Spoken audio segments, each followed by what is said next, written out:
Kwa jina naitwa Mr. Yusuf Omar Chambasi, ni mtumishi wa mamlaka ya bandari. Nipo hapa kwa ajili ya kufuatilia ama kuona na wenzangu huu mradi wa BR. Mradi wa BR ni mradi ambao unafahamika katika nchi ya Tanzania, ambao huyu mwenye kampuni taasisi ya BR ameanzisha huu mradi sehemu tofauti. Ameona aweze kuja kuwekeza upande wa pwani, na sisi mamlaka ya bandari tumechukua jukumu la kuchagua eneo kubwa ambao litafaa kuwa watumishi wa mamlaka ya bandari ili tuweze kuishi na mtoto wetu vizuri.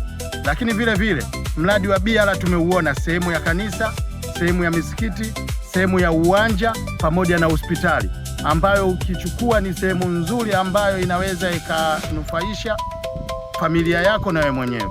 Kwa hiyo ni hayo tu machache, asanteni.